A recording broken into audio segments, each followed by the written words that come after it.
Saudara-saudari yang terkasih, kita jumpa lagi dalam Pelita Hati hari ini, Selasa 28 Maret 2023, hari biasa dalam pekan kelima Prapaskah. Bersama saya Romo Thomas Suratno SC dari Paroki Cilandak, Jakarta Selatan, mendengar dan merenungkan Sabda Tuhan, yakni firman Tuhan yang tersurat dalam Injil Yohanes, bab atau pasal 8, ayat 21 sampai dengan ayat 30.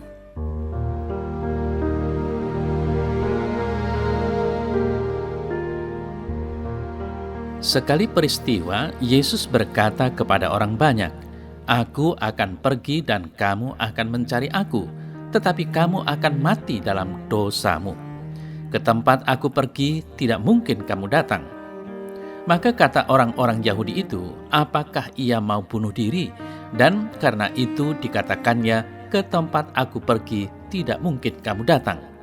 Lalu ia berkata kepada mereka, "Kamu berasal dari bawah, aku dari atas. Kamu dari dunia ini, aku bukan dari dunia ini. Karena itu tadi aku berkata kepadamu, bahwa kamu akan mati dalam dosamu. Sebab jikalau kamu tidak percaya bahwa akulah Dia, kamu akan mati dalam dosamu." Maka kata mereka kepadanya, "Siapakah engkau?" Jawab Yesus kepada mereka, "Apakah gunanya lagi aku berbicara dengan kamu? Banyak yang harus kukatakan dan kuhakimi tentang kamu. Akan tetapi Dia yang mengutus aku adalah benar, dan apa yang kudengar daripadanya, itu yang kukatakan kepada dunia." Maka mereka tidak mengerti bahwa ia berbicara kepada mereka tentang Bapa. Maka kata Yesus, "Apabila kamu telah meninggikan Anak Manusia, barulah kamu tahu bahwa akulah Dia, dan bahwa aku tidak berbuat apa-apa dari diriku sendiri. Tetapi aku berbicara tentang hal-hal sebagaimana diajarkan Bapa kepadaku. Dan Ia yang telah mengutus aku, Ia menyertai aku. Ia tidak membiarkan aku sendiri, sebab aku senantiasa berbuat apa yang berkenan kepadanya." Setelah Yesus mengatakan semuanya itu, banyak orang percaya kepadanya.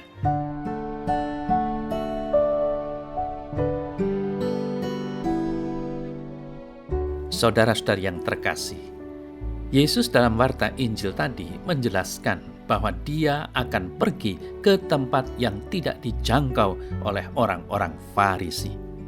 Sedang orang-orang Farisi sendiri justru akan mati karena dosa mereka. Dan dosa pokok mereka adalah mereka tidak percaya kepada Yesus. Mengapa? Karena mereka berasal dari bawah, dari dunia, sedangkan Yesus berasal dari atas dan bukan dari dunia. Yesus berkata tentang Bapa yang mengutusnya, tetapi orang-orang Farisi tetap tidak percaya. Untuk itu Yesus mengatakan bahwa orang-orang Farisi menjadi percaya pada saat dirinya ditinggikan. "Apabila kamu telah meninggikan Anak Manusia, barulah kamu tahu bahwa akulah Dia."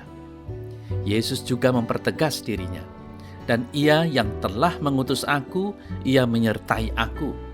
Ia tidak membiarkan aku sendiri, sebab aku senantiasa berbuat apa yang berkenan padanya." Saudara-saudari yang terkasih, umat Allah mengalami saat-saat yang sulit di padang gurun. Mereka meragukan Tuhan dan pertolongannya, sehingga yang ada hanya sikap bersungut-sungut. Kepada Musa mereka berkata, "Mengapa kamu memimpin kami keluar dari Mesir, supaya kami mati di padang gurun? Sebab di sini tidak ada roti dan tidak ada air, dan akan makanan hambar ini kami telah muak." Dosa mereka adalah ketidakpercayaan pada Yahweh dan keterbukaan hati dan budi pada dewa-dewi lain.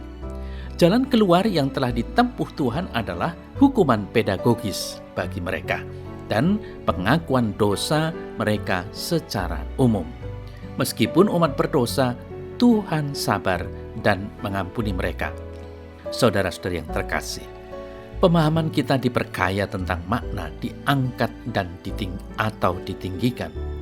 Dalam kitab Bilangan, patung ular tembaga dipancang pada tiang yang tinggi dan semua yang dipakut ular memandang ke atas. Dalam Injil, Yesus mengatakan bahwa Dia berasal dari atas dan bahwa pada saat dirinya diangkat dari dunia, maka semua orang akan mengakuinya. Apa artinya ini? Ketika seorang jatuh dalam dosa, ia mati karena dosa-dosanya. Supaya tetap hidup, ia harus mengangkat kepala, memandang langit seraya memohon belas kasih Tuhan. Ketika seorang bergumul dalam hidupnya, ia perlu memandang Yesus tersalib. Di sanalah ia akan menemukan keselamatan yang benar. Saudara-saudari yang terkasih, fokus perhatian kita adalah pada Yesus yang ditinggikan di atas kayu salib. Dia menderita sengsara untuk keselamatan kita. Dengan memandangnya di atas kayu salib, kita melihat aliran keselamatan, yakni cinta kasih yang total dari Bapa kepada manusia. Yesus berkata, "Karena begitu besar kasih Allah akan dunia, sehingga Dia mengutus putranya yang tunggal, sehingga setiap orang yang percaya kepadanya akan beroleh hidup kekal." Yohanes 3 ayat 16. Pandanglah salib Kristus dan pikulah salibmu hari demi hari mengikutinya. Itulah jalan hidup yang harus kita tempuh sebagai umat beriman Kristiani. Allah telah menjanjikan kehidupan yang kekal karena kita telah percaya pada putranya. Namun kita harus berusaha dan bahkan berjuang untuk tetap setia dan taat akan perintah-perintahnya, sehingga kehidupan kekal yang telah disediakan Allah akan dapat kita nikmati. Ini semua karena iman kita yang terungkap dan mewujud dalam setiap kata dan tindakan kasih kita terhadap Allah dan sesama.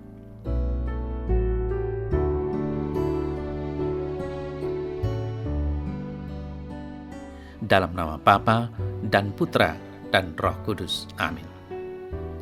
Ya Tuhan Yesus, aku percaya dan semakin yakin bahwa Engkau juru selamatku, karena dengan salib suci-Mu sungguh Engkau telah menebus dosaku dan terus menguduskan diriku serta menerangi jalan hidupku di dunia ini. Amin. Semoga Allah yang Maha Kuasa memberkati saudara dalam nama Bapa dan Putra dan Roh Kudus. Amin.